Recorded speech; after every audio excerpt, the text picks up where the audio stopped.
I'm Peter Klein, and I want to speak to you now about the economics of entrepreneurship. Now, entrepreneurs are obviously very important actors in a market economy, but surprisingly, economists have only recently begun to think systematically about the entrepreneur. Now, there is some theoretical work on entrepreneurship developed mostly outside of economics. And of course, we have literature in economics on the theory of the firm, as I discussed in my video on the theory of the firm. But these literatures have developed largely independently of each other. Now, you might think, well, if we're studying firms, firms are established by entrepreneurs, they're operated by entrepreneurs, they're grown by entrepreneurs. Likewise, entrepreneurs do what they do in the economy, typically by establishing firms and operating firms. So we might expect that thinking about business firms and thinking about entrepreneurs are two sides of the same coin. Yet the economic theory of the firm, indeed economics more generally, has had a very difficult time incorporating entrepreneurship into its theories. Until recently, the academic literature on entrepreneurship has been mostly descriptive, providing accounts of what famous entrepreneurs have done and how some industries may appear more entrepreneurial than others. But we didn't have a very systematic framework for understanding entrepreneurship.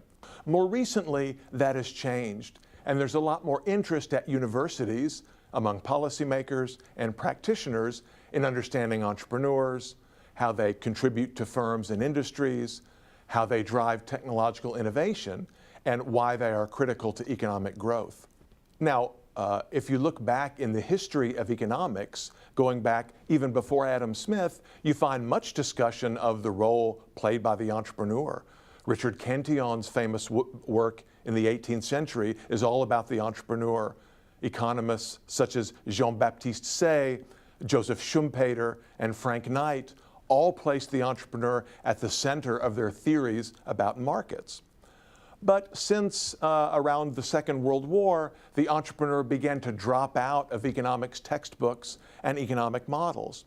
Partly that's because economists became more interested in the mathematical modeling of particular equilibrium states in which it's very difficult to find a role for the entrepreneur.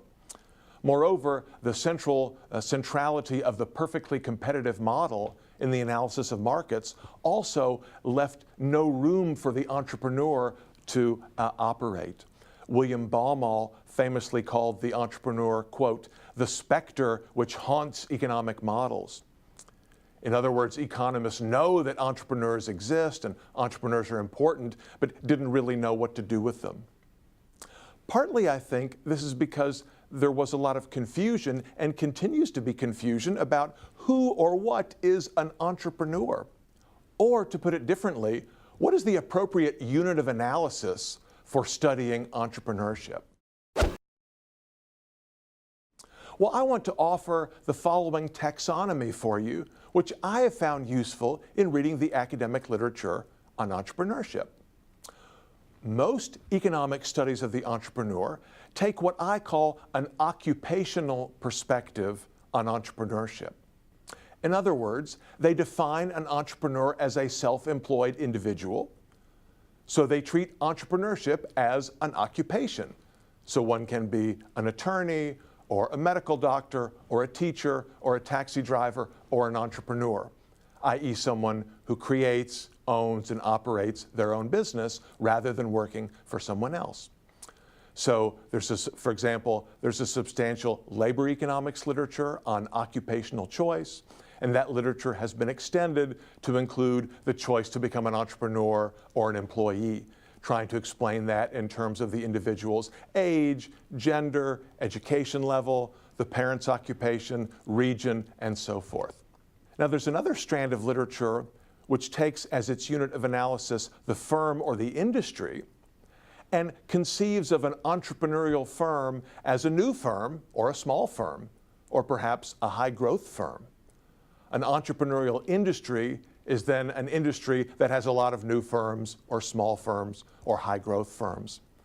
So there's some industrial economics literature on industry evolution and development of technology in particular industries that takes this kind of structural perspective.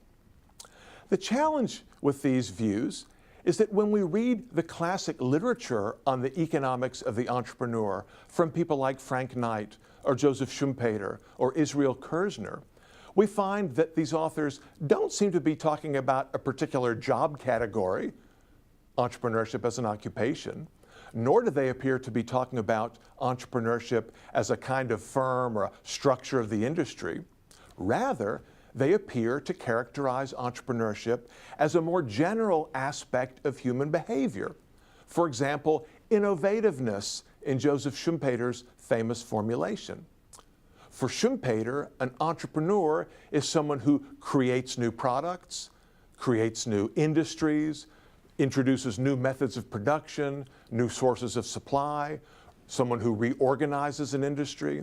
In other words, novelty and creativity are the hallmarks of entrepreneurship, whether or not they manifest themselves in self-employment and startup companies. Israel Kirzner famously articulated a theory of entrepreneurship in which entrepreneurship is defined as alertness to opportunities for gain. Frank Knight, and my own work follows the tradition of Knight, defines entrepreneurship as a kind of decision-making under uncertainty, what Knight called judgment. The problem is that innovation, alertness, and judgment may or may not manifest themselves in the self-employment rate, the rate of new firm formation, the percentage of small firms to large firms, and so forth. So while we have a number of measures of entrepreneurship in the economy, things that we can touch and see and count, these observable metrics may not correspond to the generalized economic function of entrepreneurship, such as alertness, innovativeness, judgment, and so on. So this poses a real challenge for academic literature on the entrepreneur. In my own work, building on this Knightian perspective, I've sought to explain characteristics of the firm in terms of the relationship between the entrepreneur, the assets owned by the entrepreneur, and individuals employed by the entrepreneur, where the central role of the entrepreneur is managing and allocating these resources under conditions of uncertainty. And Knight, as you may recall, was famous for distinguishing genuine uncertainty for probabilistic risk. And what's attractive to me about this kind of approach is that it allows us to think about entrepreneurship more broadly than the context of startups and self-employment. And it also places an emphasis on resources and actions, not simply abstract ideas. To summarize, there are ways that we as economists can think systematically about entrepreneurs and entrepreneurship, though this may not always line up with the data that are easily available to us on self-employment, startups, and so forth. While these phenomena are clearly associated with entrepreneurship, they may not get at the essence of the entrepreneurial function.